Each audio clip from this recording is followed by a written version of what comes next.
this guy Lerdsila, who's just a f***ing assassin.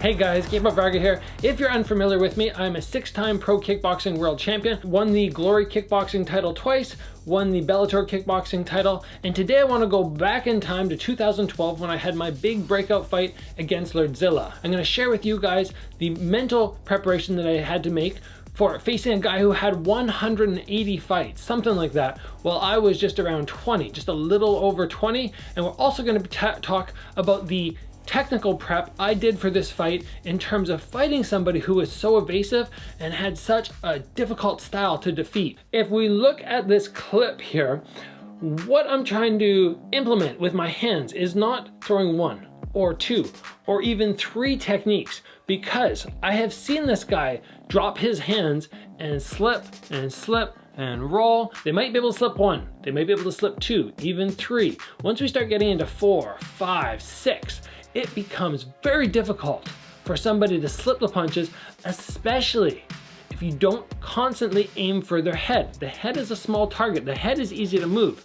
The torso and the body, that chest, is very, very hard to be evasive with. We know that Lerdsila is just a killer with those front kicks. He is so good at pumping up and then pushing through. Now, because we did our research and because we knew that this was going to be coming, we were able to properly prepare. The clip that you saw at the beginning of the fight where he front kicks and then he front kicks and fakes to the round kick, there is no point in trying to catch this guy's front kicks because it leaves my head open. So I'm just gonna leave my hands here the whole time. I will not be dropping them. I will not be reaching for any kicks. They're gonna stay planted to my head. He is not knocking me out with a head kick. So we practice constantly, legs out nice and wide. Sometimes my pad holder would just bust a big front kick at me. I would just practice taking it and shifting my weight backwards.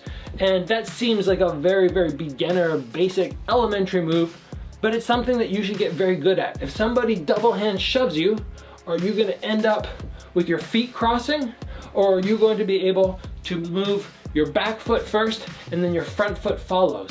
That's always a basic thing in stance work. So you'll note in these clips that I'm gonna throw up that every time he kicks me, he throws the front kick, I have my hands up here, he's not gonna round kick me in the head, and I just get pushed back. The way we prep for this fight is there's basically a time and a place to try and knock somebody out, and somebody like Lerdsila, whose head is just constantly moving and he just sees everything, it's very difficult to find that point where his head is stationary. But we knew if you make somebody lean back, they have to return at some point. They can't just hang out here. So one of the big preps we did for this was throwing the round kick as a fake, not letting it go all the way out, but just bringing it up as a fake with minimal extension. And then when he fades back, we step down and we come around with the spinning back fist. So hopefully he evades, he moves back up to throw his probably counter low kick, and then we catch him in the head.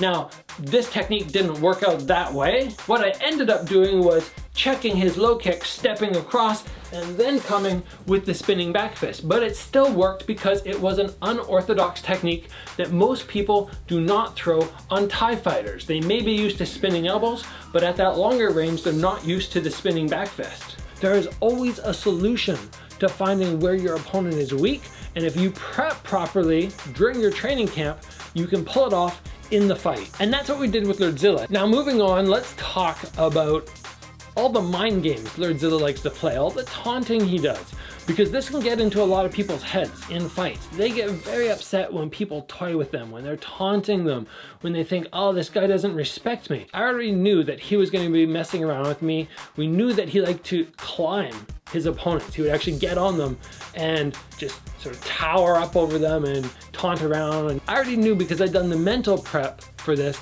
that it was not going to bother me. And that right there might seem like a small thing to focus on in fight camp, but it was everything. Because when those moments came where he did those things to me, I was able to just go, I'm still here.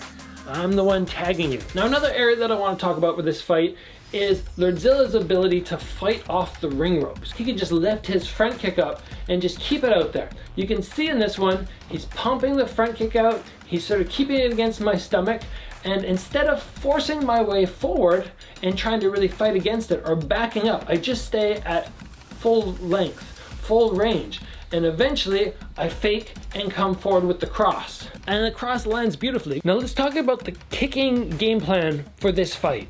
We already knew with Lerdsila that he was just so good at the fade back. Anything that comes to basically like torso level, anything that's chest level and above, he's just gonna slip back. The idea with the kicks was low kicks, because with his lean backs, it becomes very difficult to lean from here and come with the chest. His legs would be heavier. So very, very often, if he threw a kick, I fired right back. Every time he throws a kick, fire back. Or when I finish my punch combination and his head is all over the place, I touch him, I finish with a low kick, it's gonna make it very difficult for him to deal with all that head evasion when he starts getting tagged and he starts going, uh-oh, to remember that he has to stay light enough on his front leg to pick it up. And then as we got further and further in the fight and he started getting a little bit more frustrated, he started pressuring occasionally. I started standing my ground, waiting for him to come to me. And then when he started moving towards me, I see an opening